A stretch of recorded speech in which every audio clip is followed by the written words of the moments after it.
Thank you very much. Thank you very much for the intro. I didn't understand anything, and I heard some laughs, so hopefully it was because of a good cause.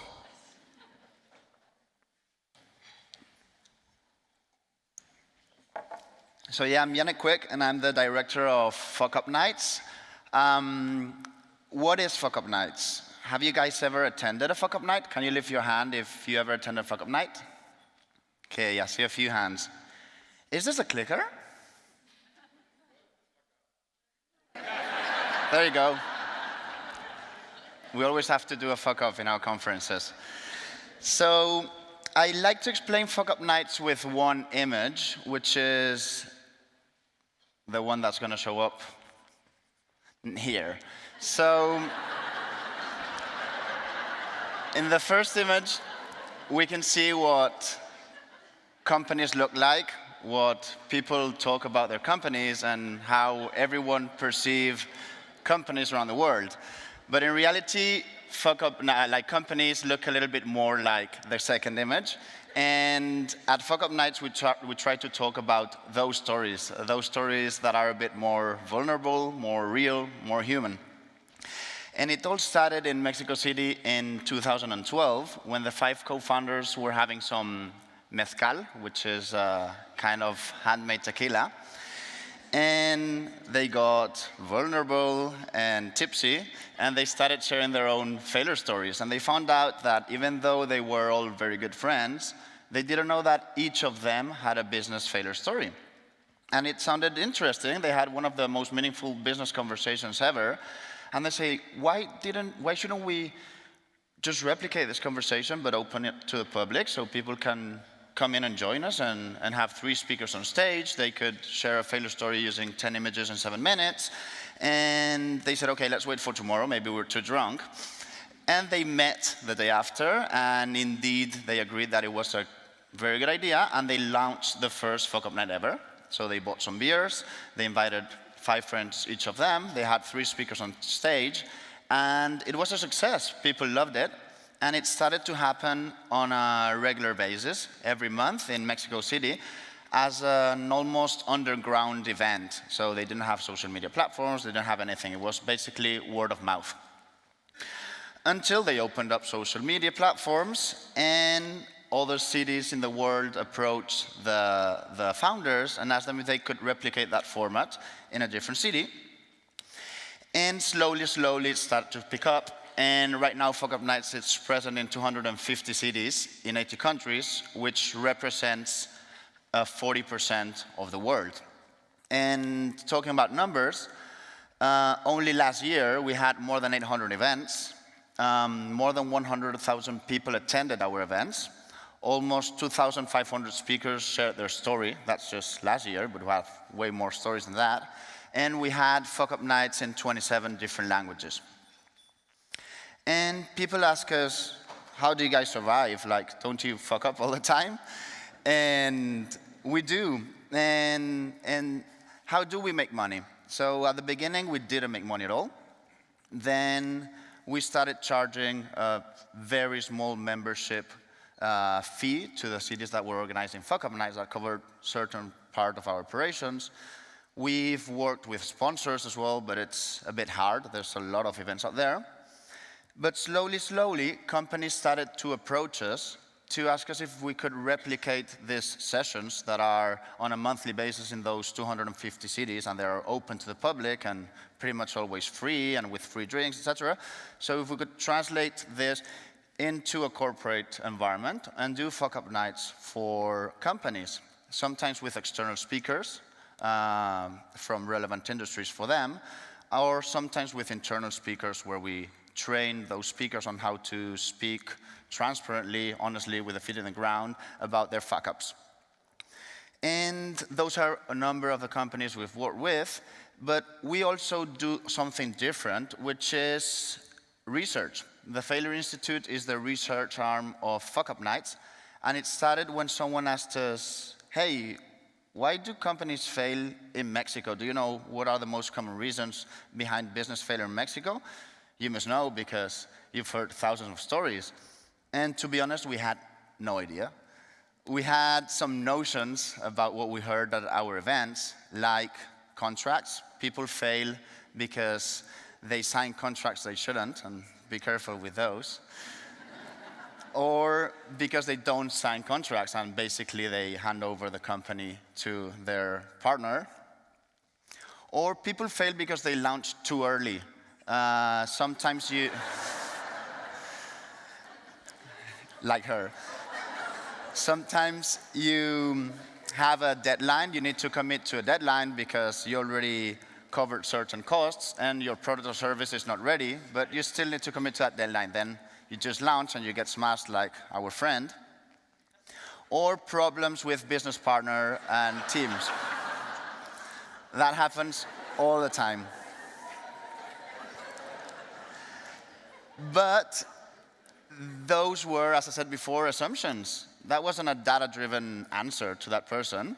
And we felt curious, and we decided to really study the causes behind business failure in Mexico. So we partnered up with a sponsor, we partnered up with a research center, and we did that study and we published it in a book called, obviously, the Fuckup Book. And it was a success, mainly because it's free. So, like, everybody has it. But also because a lot of companies around the world and business incubators and accelerators, governments, universities, and development banks found the research extremely interesting, and they asked us to replicate it in a different country or in a different industry or just in one gender, et cetera, et cetera. And this is how the Failure Institute was born as the research arm of Fuckup Nights. And one of our most ambitious projects right now is the Global Failure Index. I'd say is the platform with most cases of business failure in the world. And it's an interactive, real-time map where you can just zoom in any part of the world and get as close as to a country, to a city, or even to a street, and see why companies are failing right there. You can also see if they received public investment or private investment and how much. You can also see how much money did they owe when they had to shut their activities. You can also filter by industry, by gender, et cetera, et cetera, et cetera. But what is failure? There might be as many definitions of failure as people are in this hall. And for most of people in the world, failure is the opposite of success. But then if we need to define success, again, we have millions of definitions. What is success? Is it having money and no time? Is it having loads of time to travel and spend it with your family? Is it having a house in the beach and a car? So what's the opposite of that? Is that failure or isn't it? So we don't really know what is failure exactly, but there are some certain things we do know about failure. Like, it is universal. Since we're born, we fail constantly when we try to learn to speak, to eat, to talk, to socialize, etc. And we don't care. Like, it's just part of it. But slowly, slowly, we build a taboo around failure because failure is something uncomfortable. It doesn't matter if it's a big failure or a small failure, it's always uncomfortable, and we somehow try to delete it from our brains and move forward. And that's a problem because we suffered already. Like, the consequences of that failure are already there, so why not trying to spend a little bit of time trying to find out why is that failing, how could we avoid that failure? And there's one, I don't know if it passed already, there's one of the petrol station, like when you're trying to put 50 euros and then you just put like 51 euros and you have to pay with card. It's so annoying. The good news, though, is that failure is dynamic. So it's not something that lasts forever. It's something temporary and is relative. And success is exactly the same. In being a company and trying to be successful for the sake of being successful is kind of a poor target because it's something that you need to constantly work for. And companies need to understand that things change. The environment changes, companies change and the individuals that form part of that company also change, and we need to adapt to those changes. And in order to adapt to those changes, we need to be innovative, we need to create, take risks, and when we take risks, we're going to fail. So we need to understand that failure is part of the fuel that makes companies moving forward, and we need to fail on a smart way, and fail fast, and fail cheap. And there's here another quote I really like, which is that failure is not only about taking wrong decisions, it's also about not taking the right ones. And that's Yahoo. In 1998, they didn't buy Google for $1 million, and then they realized their mistake, and they tried to buy Google for 3. Google demands 5, and they say, nah. Then Yahoo turns down being bought by Microsoft for $40 billion, and at the end, they sell to Verizon for $4.8 billion. So maybe by that time, they didn't take a wrong decision, but certainly seeing the whole picture, they didn't take the best decisions. And I'd like to do an open question. What do you guys think? Should we celebrate failure or shouldn't we? Can you lift your hand if you think that we should celebrate failure? Thank you very much. So the answer is yes and no. We shouldn't be celebrating failure, like in this case. We shouldn't celebrate failure when it's caused by due diligence, by lack of professionalism, by being dumb, by being lazy, etc., etc., etc. But we should celebrate failure and maybe even reward failure when we're trying to innovate, build something from scratch, try to improve a process that is not working 100%. And this is why companies are starting to understand failure as a way towards innovation, and that's one example, which is Google X. I don't know if you have ever seen this logo. It's kind of a secret department of Google, and their offices are not even in the headquarter offices of Google. And the guys that work here, they go every day to work trying to kill the crazy projects they come up with. So if they make the project fail and they kill it, they succeed in their job, so they're happy. And if they don't kill the project, they're even happier because that crazy idea might be something new, something doable and feasible. And they've done loads of ideas, like trying to build a vertical growth farming system to end hunger in the world, which failed because they couldn't grow cereals which were basic for ending hunger. But they have other crazy projects like helium balloons that drift through current airs around the world, providing free internet, free Wi-Fi to remote regions.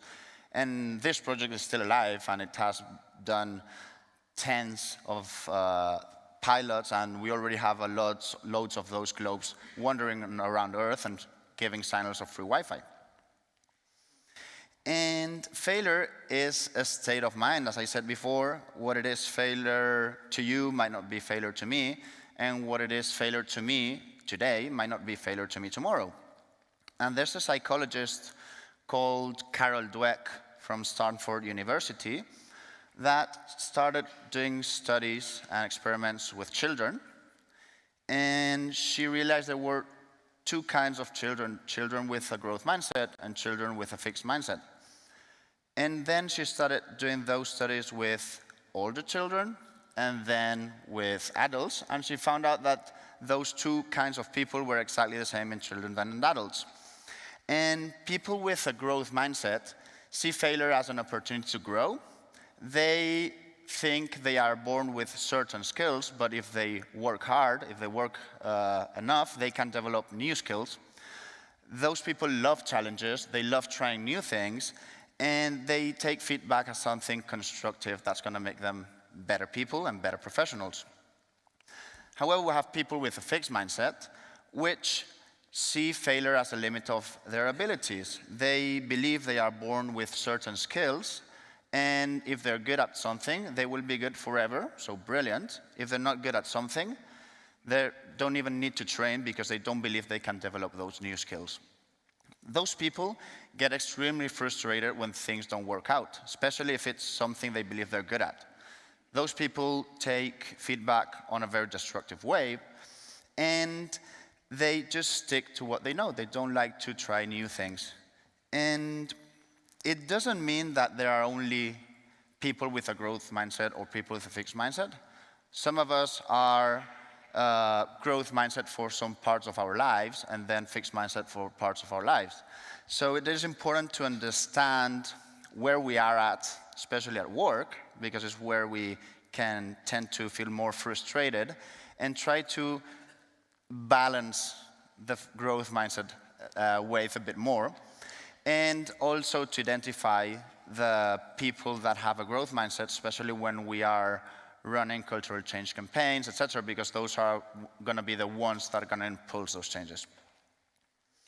And there are 3 concepts that are extremely related to growth mindset, and I see them as very strong tools whenever we're trying to face failure. One is resilience, which is the ability to stand up after falling. And that's not something we're born with. That's something we need to train. It's a muscle that we need to keep training in order to get good at.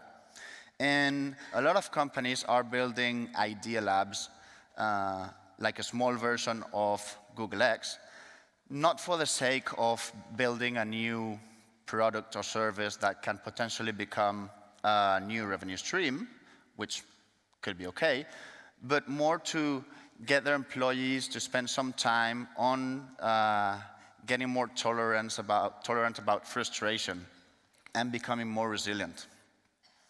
There's another one, which is pivoting. If plan A doesn't work, let's come up with a plan B right away. And I see this as recycling. So we've invested a lot of time and a lot of money in something. We can either throw it to the bin, or we can try to make something new out of it so we don't waste absolutely everything. Pivoting normally has always been related to a product. So we come up with this product, it doesn't work, maybe we can change this and this and come up with a completely different product, but at least we have something. Pivoting has also been related to market. So if market A doesn't work, let's try to test market B. And I also like to see pivoting with human capital. If an employee is not delivering as it should, there's 2 things you can do. You can fire him, or you can make him understand him and make him change his position. And it doesn't matter if it's a new employee, or someone that's been in a company for 10 years. If it has been there for one reason, if it has passed the filters, it's because at some point he was the person to fit a role. So it's much more intelligent to keep human capital, to keep the talent internally, and cheaper than firing and hiring. And we need to understand that, I said before, people and companies change constantly, and sometimes people need not more responsibility in their roles, maybe less responsibilities. And lastly, learning, which is a little bit of a cliche. There's always this saying of failure is the best teacher, and it's a little bit of true. We need to listen failure. We need to open those spaces where we can freely talk about business failure. And it doesn't need to be, sometimes we do corporate events in big companies, and they tell us, you know what, like, we have 3 speakers, but I don't think they fit because they don't have massive failures, and they didn't lose millions of dollars in the projects they were working on, so maybe we shouldn't do a fuck-up night. And it's like, okay, you can do a fuck-up night or you cannot do a fuck-up night, but it doesn't need to be a massive failure in order to be a shareable failure. The idea is to build those spaces where people can be comfortable about talking about failure, because we tend to forget we're humans working in companies, and humans fail. So we have to take some time to understand what happened, fix if it's fixable, and share the learnings with our teams. There's a sentence we love, which is, failure sucks when it strucks. And then to finish up, I'd like to share with you a quote that I always read or remember when things are going terribly wrong or when they're going extremely good, which is never let success get to your head and never let failure get to your heart. And thank you very much. I hope you enjoyed, and I hope you can think a little bit more about business failure.